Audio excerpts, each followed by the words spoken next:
اگر کوئی قرآن السلام علیکم مجید پر ورحمۃ ہاتھ اللہ رکھ کر وبرکاتہ۔ جھوٹی قسم اٹھا لے تو امید اس ہے کا کہ عذاب اور ناظرین کفارہ اکرام آپ کیا سب ہوگا، خیریت سے رہنمائی ہوں گے۔ فرما دیں۔ ناظرین اکرام، آج میں آپ سے ایسی بات کرنے جا رہا ہوں جس کا آپ کو میرا بتانا بہت ہی ضروری ہے، یعنی آپ کو سنوانا اور دکھانا بہت ہی ضروری ہے، کیونکہ اکثر ایک غلطی ہم کرتے ہیں، یعنی بہت بڑی غلطی ہم کرتے ہیں اور کرتے آ رہے ہیں۔ اگر انشاءاللہ تعالی میں نے آپ کو اس بارے میں بتا دیا یا پھر اس بارے میں آپ کو بیانات کو سنوا دیا تو ہو سکتا ہے کہ ہم ایسی غلطی کرنے سے بچ جائیں، کیونکہ دوستو آج کل سب سے زیادہ قسم کا استعمال بہت زیادہ ہو رہا ہے، اور قسم کا کھانا کیسا ہے، یعنی ہم قسمیں کھاتے ہیں، بات بات پہ جھوٹی قسم کھاتے ہیں۔ اس قسم کا کھانا کیا ہے وہ آپ اس بیان میں ایک بار سن لیجیے گا۔ جب آپ نے ویڈیو کو اوپن کر دیا ہے تو بیان کو سن کر کے جائیں۔ مفتی طارق مسعود صاحب کا بیان ہے جو میں آپ کے سامنے رکھنے والا ہوں، آپ سن کر کے جانا، پھر اس کے بعد میں انشاءاللہ تعالی میں آپ سے بات کروں گا۔ اگر کوئی قرآن مجید پر ہاتھ رکھ کر جھوٹی قسم اٹھا لے تو اس کا عذاب اور کفارہ کیا ہوگا، رہنمائی فرما دیں۔ نبی صلی اللہ علیہ وسلم نے فرمایا کہ 3 آدمی ایسے ہوں گے قیامت کے دن اللہ کی ان پر لعنت ہوگی اور اللہ ان کی طرف نظر بھی اٹھا کے نہیں دیکھے گا، رحمت کی نظر۔ ایک ان میں جو جھوٹ بول کے سودا بیچنے والا، اور ایک جو جھوٹی قسم اٹھا کے سودا بیچنے والا، اور ایک جو اپنا اظہار تکبر کی وجہ سے نیچے لٹکانے والا، اور ایک اور حدیث کے الفاظ ہیں المنان، احسان کر کے جتلانے والا تاکہ سامنے والے کو نیچا دکھائے۔ تو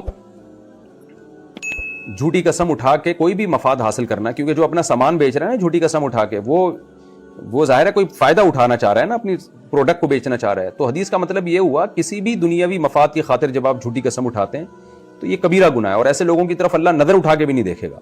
تو جھوٹی قسم کو ہلکا نہیں سمجھنا چاہیے۔ قرآن پہ ہاتھ رکھ کے لوگ قسمیں اٹھا رہے ہوتے ہیں جھوٹی، بہت برا عمل ہے۔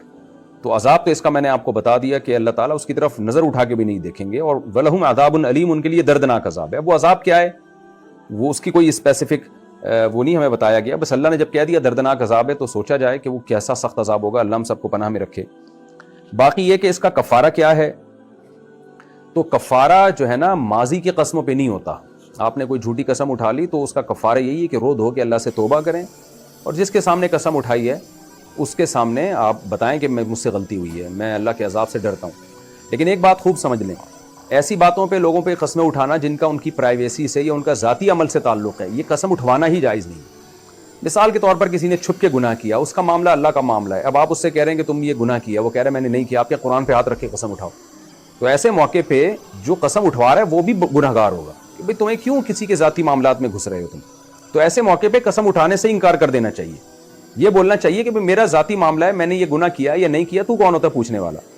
اور رواج یہ اصول بنا لینا چاہیے کہ بھئی یہ کام جو ہے ہم سے نہ کوئی ہماری چھپی ہوئی نیکی کے بارے میں پوچھے نہ برائی کے بارے میں پوچھے۔ ایک صاحب نے مجھے فون کیا کہ مجھ سے ایک صاحب پوچھ رہے ہیں کہ تم رات کو تہجد پڑھتے ہو کہ نہیں پڑھتے، تو میں کیا بتاؤں کہ پڑھتا ہوں۔ میں نے کہا نہیں بتاؤ، اس کو بولو میرا ذاتی معاملہ ہے، اللہ کا معاملہ ہے، میں تمہیں کیوں بتاؤں۔ کہہ رہے نہیں وہ بار بار میرے پیچھے پڑا ہوا ہے، مجھ سے بار بار پوچھ رہا ہے اور کہہ رہا ہے کہ تم بتاؤ۔ میں نے کہا اچھا ٹھیک ہے، آج وہ تم سے یہ سوال پوچھ رہا ہے، کل ہو سکتا ہے یہ پوچھے کہ تم نے ماضی میں فلاں گناہ کیا تھا، فلاں گناہ کیا تھا، اور آپ نے اگر کیا ہو تو آپ پھنس جاؤ گے۔ پھر آپ بولو گے کہ تم میری پرائیویسی کے بارے میں کیوں پوچھ رہے ہو، تو وہ کہے گا جب تہجد کا پوچھ رہا تھا تو بتا دیا، اور جب گناہ کا پوچھ رہا ہوں تو بتا نہیں رہا۔ تو اس لیے اصول یہ بنا لینا چاہیے کہ بھائی جب آپ ہماری پرائیویٹ لائف کے بارے میں ہم سے پوچھیں ہی نہیں، نہ ہم اپنی تہجد کا آپ کو بتائیں گے، نہ نیکیوں کا بتائیں گے، نہ برائیوں کا بتائیں گے۔ تو یہ آپ کی ایک پالیسی ہونی چاہیے۔ تو اس میں نہ کوئی جھوٹی قسم اٹھانے کی نوبت آئے گی، نہ کوئی فضول باتیں کرنے کی نوبت آئے گی۔ تو ہاں کسی نے کسی کا حق مارا ہو اور کیس چل رہا ہو کورٹ میں، پھر وہاں جا کے جھوٹی قسم اٹھانا تاکہ حق دبا لے دوسرے کا، یہ کبیرہ گناہ ہے، حرام۔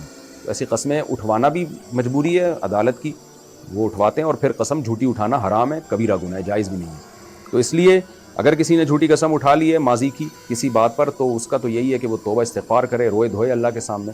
اور اگر فیوچر کی کوئی بات پہ قسم اٹھائی ہے کہ میں یہ کام نہیں کروں گا، تو اس قسم کو پورا کرنا لازم ہے۔ اگر یہ کام کر لیا تو قسم بھی ٹوٹے گی، گناہ بھی ملے گا، اور کفارہ بھی ادا کرنا پڑے گا۔ 10 غریبوں کو 2 ٹائم کا کھانا یا 2.25 کلو گندم ایک غریب کو دے دیں، اس طرح 10 غریبوں کو دے دیں تو بھی ہے، یا اس کی قیمت بھی دے سکتے ہیں۔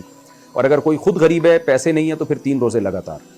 یہ ہے جب غلط بات پہ قسم، صحیح بات پہ قسم اٹھائی ہو۔ اور اگر غلط بات پہ قسم اٹھا لی ہے یعنی کرنے کا کام تھا اور قسم اٹھا لی کہ میں نہیں کروں گا, تو پھر ایسی قسم کو توڑ دینا چاہیے, کفارہ بھی ادا کرنا چاہیے اور توبہ استغفار بھی کرنا چاہیے کہ غلط چیز, ایسی چیز پہ قسم کیوں اٹھائی میں نے. جیسے کوئی قسم اٹھا لے کہ میں ماں باپ سے میرے عزیزوں, آپ نے بیان کو سنا اور سننے کے بعد آپ کے بات بھی سمجھ میں آئی ہوگی, کیونکہ ہم لوگوں کو معلوم نہیں ہے, یعنی ابھی تک ہمیں نہیں پتا تھا اور آج ہمیں معلوم ہو گیا بیان سن کر کے کہ قسم کا کھانا کیسا ہے اور قسم کو کس وقت کھانا چاہیے, یہ سب ہمیں اچھے سے معلوم ہو گیا. میرے عزیزوں, بس اسی طرح سے ویڈیو کو آگے شیئر کر دیں تاکہ ہر کوئی ویڈیو کو دیکھے اور اس طرح سے قسم کھانے سے بچ جائے, اس طرح کی قسمیں کھانے سے بچ جائے, یعنی رک جائے, یعنی قسموں کا استعمال نہ کرے. ویڈیو کو آگے شیئر کر دیں میرے دوستوں.